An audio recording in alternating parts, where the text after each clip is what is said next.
हाँ जी सर, अपना नाम बता के और जो यहाँ पे आज प्रेस कॉन्फ्रेंस रखी गई उसके बारे में श्योर। क्या बिलीव करना चाहेंगे? मेरा नाम डॉक्टर राहुल जिंदल है। तो मेरे साथ डॉक्टर मुनीर पारा हैं। सो हम लोग वैस्कुलर सर्जन्स हैं। तो हम लोग Fortis hospital Mohali and Amritsar को कवर करते हैं। तो आज हम जो प्रेस कॉन्फ्रेंस कर रहे हैं उसका विषय जो है एंड बहुत ही इम्पॉर्टेंट है। एंड ये हम वेरिकोस वेन्स और डीप वेन्स के बारे में बताना चाहते थे लोगों को एंड बाकी पब्लिक को, ताकि उनको बता सकें कि इनको कैसे प्रिवेंट कर सकते हैं। अगर आपको ये बीमारी है तो उसको ट्रीट कैसे कर सकते हैं। तो सर ये बीमारी के लक्षण क्या है?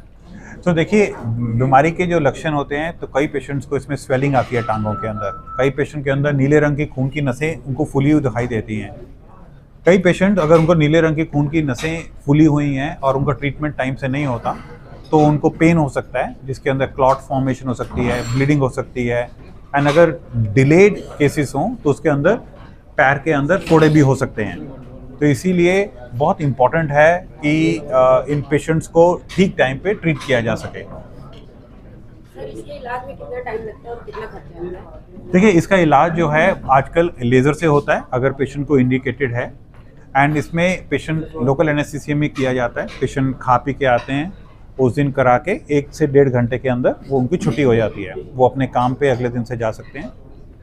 यहाँ पे हमारे पास जो इसका खर्चा है अप्रॉक्सीमेटली 1 लाख तक आता है। सर मोस्टली ये ओवर एज में देखने को मिलती थी, अब यंग जनरेशन में क्यों आ रही है? ऐसा नहीं है कि अभी यंग जनरेशन में आ रही है। अगर हम डाटा कलेक्ट करेंगे पैन पॉपुलेशन तो हमारे को यंग से ओल्ड तक दिखाई देगी। वेरिकोस वेन्स जो हैं एज के साथ बढ़ती हैं डेफिनेटली, बट बिकॉज अब अवेयरनेस क्रिएट हो रही है तो young people they are coming forward for treatment. जो ओल्ड पीपल हैं उनको लगता है कि मैं तो अब 70 का हूँ, मुझे वेरिकोस वेन्स है, मैंने क्या करना है, तो वो कम ट्रीटमेंट के लिए आते हैं।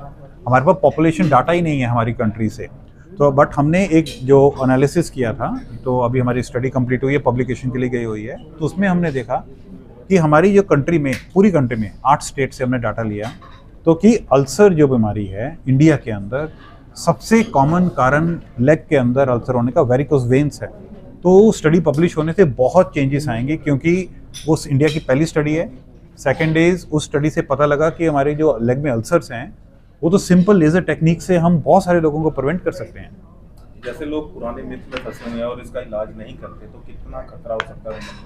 देखिए, मैंने पहले बताया, क्योंकि जब भी आपको स्टेज 2 या स्टेज 3 वेरिकोस वेन्स हैं आपको ट्रीटमेंट कराना चाहिए। ये कॉस्मेटिक बीमारी नहीं है, क्योंकि आपको क्लॉट बन सकते हैं जो ऊपर भी जा सकते हैं रेयर केसेस में, इन्फेक्शंस हो सकती हैं, ये फट सकती हैं और प्रोग्रेस करके हमारी स्किन खराब करके अल्सर्स कर सकती हैं।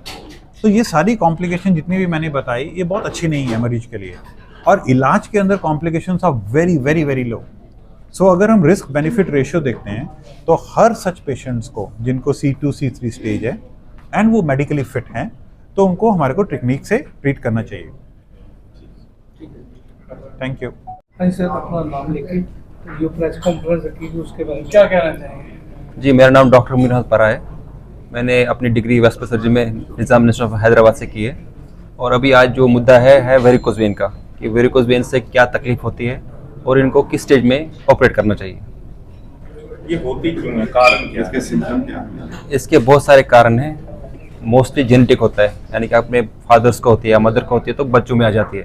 अगर फादर मदर को है तो 30% चांस है कि बच्चे को होगी। दूसरा है ओवरवेट, वजन बढ़ना, या प्रोफेशन जैसे long standing jobs, policeman, nurses या प्रेस वाले जो लॉन्ग ज़्यादा खड़े रहते हैं या कंडक्टर्स, उनको ज़्यादा आता है। और तीसरा है अगर आपको प्रेगनेंसी, रिपीटेड प्रेगनेंसी, उनसे होता है। प्रिकॉशन क्या क्या है? इसकी प्रिकॉशंस बहुत सारी हैं। अगर किसी को फैमिली हिस्ट्री है तो उनको दे शुड अवॉइड ओवरवेट, वजन ना बढ़े उनका, वॉक करना, अपनी काफ मसल को स्ट्रॉन्ग करना, ताकि उससे इसका जो सिम्टम्स है लेट आए या अगर आए तो कम आए। कौन कौन से हार्मफुल इफेक्ट हो सकते हैं इससे? अगर हमने वेरिकोस वेन को टाइमली ट्रीट नहीं किया तो ये बढ़ के इनमें क्लॉट बन सकता है, जो एक डेंजरस है। वो क्लॉट जाके लंग्स में चला जा सकता है, या ब्लीडिंग होगी उनमें, या अगर और ज़्यादा वेट किया तो जख्म बन सकता है और स्किन कलर चेंज हो सकता है। देखा जाए तो आजकल के दौर में कितने पेशेंट इस बीमारी के? ओवरऑल अगर हम इंडिया में देखें तो 20% लोगों को वेरिकोस वेन्स होती हैं। उनमें से 15% लोगों को एडवांस स्टेज है। Thank you.